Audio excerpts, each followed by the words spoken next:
Hey y'all, how's it going? I'm trading the ES futures on a 2000 tick chart with a 21 EMA. So I've got the overnight high up here and the overnight low down here. These are our key levels for the day. I started trading at 8 Central Time, which is this area right here. And so starting off, notice we have this uptrend, break, first attempt at a new high, and then we get our second attempt at a new high right there. And then right after that second attempt, price attempts to reverse, we get below the EMA there. And so that's how trends play out. When an uptrend gets a break, you can expect prices to attempt a new high. Now, this measured move is still in play at this point, and it's very common that, after a new high, if you still haven't met the measured move, it's very common to get another attempt at the measured move. And I just want to show here, it might be easier if I zoom out. We have this uptrend, break, and then on those two attempts at a new high, it's clearly still one leg. So you can view this, especially with that measured move, you have uptrend, break, first attempt higher, and then this is your second attempt higher, your second attempt at a new high, and also your second attempt at that measured move.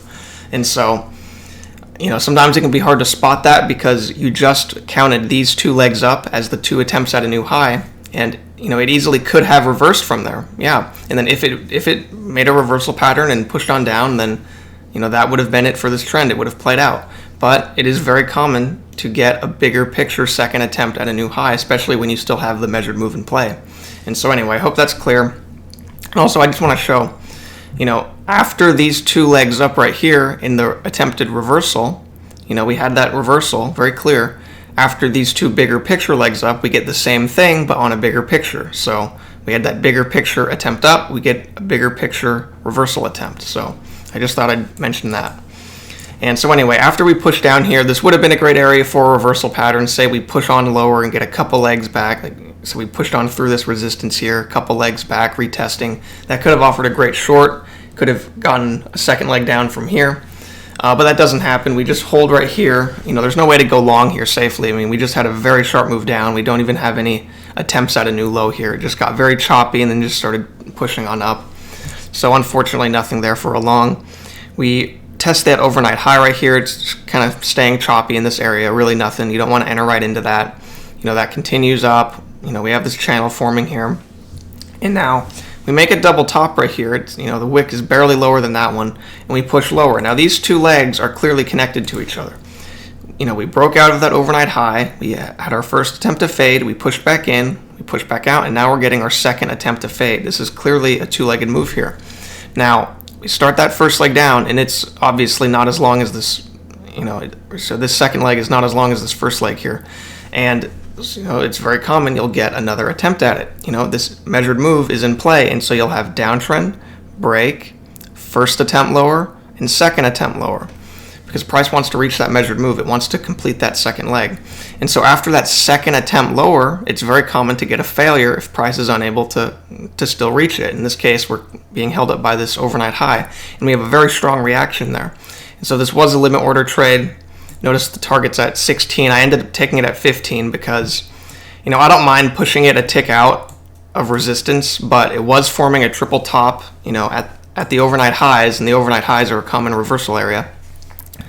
And so I just wouldn't want to push it past, that because, again, it can just form a triple top and just plummet. And so, it's okay to enter into these areas here as long as you don't push your target so far past them. I usually don't mind a tick or two, but in this case here, when it ticked off my target, I just took it at 15 because, when it's forming a triple top, again, it's all right to push it a tick through, but if it bounces off, just take it at 15. It did end up going and reaching that full thing, but, sometimes it's, you're cutting it close whenever you do that, so just make sure you use your judgment. Anyway, we get choppy here. We push on lower. I do want to mention this lower high. I do think that this lower high was good to take. There is a wider trend line. It's not blocking it. It's barely not blocking it. There's barely enough room to it there, as you can see. And I do like that there. I didn't take it because I was busy writing the 10 a.m. post on the site, which was right at this time. And also I was kind of, I just got out of this trade here, so, sometimes I don't take trades back to back, but I was writing something on the site there. And we push on lower here. That triple top plummeted off, and we bounced. We quickly broke back out. We faded, but it just didn't last long. We had this kind of bullish imbalanced a little bit here. You know, notice we have these higher lows, and the highs are pretty stagnant here, but these lows are, you know, continuing higher. And so it's not surprising that we had another bounce there. And so we push on up here.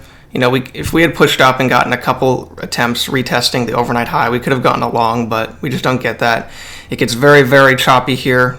You know, way too choppy to take anything safely. We break out, fade back in. You know, it's really just not ideal. Also, notice there's going to be another trend line here.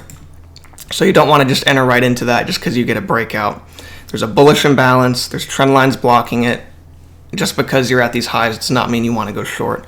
But either way, that does end up pushing us down. We have these couple legs down here. Notice we're forming this downtrend here. Not the cleanest downtrend, but what could happen is we push on in, and I'm thinking, you know, it could just push on lower and get a couple legs retesting the overnight high around the, you know, the area where it breaks the downtrend, and you can look to make a new low while retesting the overnight high. And so that's a possibility soon, but, you know, I guess we'll see what happens. I'm done for the day. Hope you enjoyed this video. Hope it helped out in some way. And yeah, thanks for watching. See you guys next time.